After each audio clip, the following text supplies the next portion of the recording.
Ladies and gentlemen, welcome back to the Martin Dreyfuss Show. Welcome back to our continued coverage of the Russia and Ukraine crisis. Perhaps the weirdest news out of all the sanctions in Russia is now Putin's daughters, who I believe one, maybe both, are minors, are being sanctioned as well. Now, I don't know if they actually play a role in Russia or if they actually have any influence, but we're going to have to find out because these sanctions are definitely just weird and off, man. The global response to Russia's action now include more sanctions that could affect Vladimir Putin and family members personally. But some European countries may also be helping Russia fund the war indirectly, but they feel they have no choice. Nancy Cordes is at the White House. Nancy, good morning. Good morning, Nate. Yeah, there's definitely a balancing act going on here with Treasury Secretary Janet Yellen warning that global prices for energy, food, so many other goods are already on the rise as the result of this war. And those prices could go even higher if the world takes the obvious next step and fully blocks Russian oil. Well, I don't think you understand. It's not the world, it's West and it's Europe. We're watching the deglobalization of the world. We're watching the end of free trade. It is a terrible, terrible day for any economist and any consumer and anybody who has any part of civilization. This war is literally going to impact all of us in such drastic ways. And gas. President Biden issued his latest salvo Wednesday in the financial war on Russia, freezing any U.S.-related assets held by Russia's largest banks and sanctioning the two grown daughters of Russian President Vladimir Putin. I'm going to sign an executive order that's going to ban any new U.S. investment in Russia. He said the global sanctions imposed so far will shrink Russia's GDP by double digits this year. But Russia's massive energy industry is still largely untouched. You can't cut off his cash flow until you cut off his oil and gas exports. Ukrainian President Volodymyr Zelensky urged world leaders to do just that Wednesday, saying if there is no painful package of sanctions. I mean, hold it. This has nothing to do with his family. So let's start with that.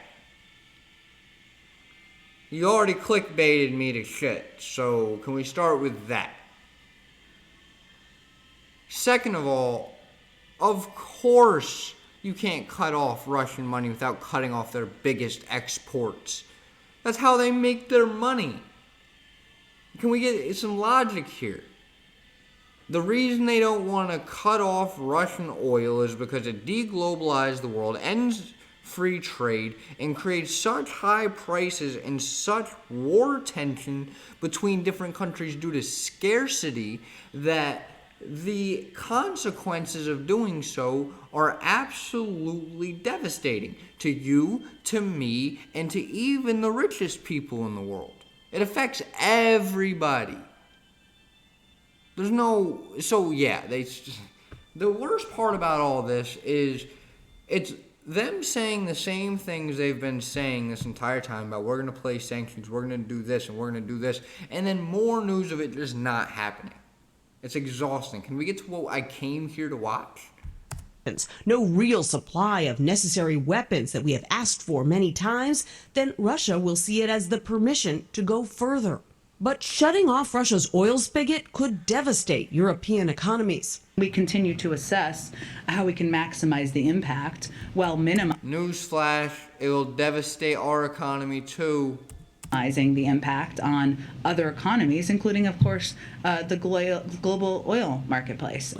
As for the weapons Zelensky wants, the U.S. Secretary of State insisted Wednesday the world is already stepping up. Between the United States and other allies and partners, we have provided or will soon provide 10 anti-tank systems, 10 for every single Russian tank. The UN is expected to vote today. 10 for every single Russian tank. And we're not supplying them, right? We're holding out of this war, right? As everything unfolds, the amount of work these people try to put in to politicizing this is disgusting. A train was hit by a missile today. And all you guys have said the whole time, which I was in agreement with, is we're not going to supply Ukraine. We're not going to militarily back them up.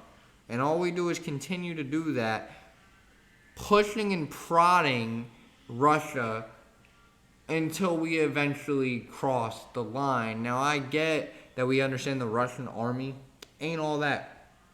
But China still hasn't came out and said, all right, we're not going to, back Russia. And second of all, worse than that, they're still one of the biggest nuclear suppliers in the world. So let's be a little more careful, right? On whether to strip Russia of its seat on the UN Human Rights Council in response to the horrifying images that we have seen coming out of. And they still don't talk anything about the families. It's utterly ridiculous. So I can't even title this video we wanted to, because how are you going to title something and not even talk about it? I can't title it that. Alright, well, anyway.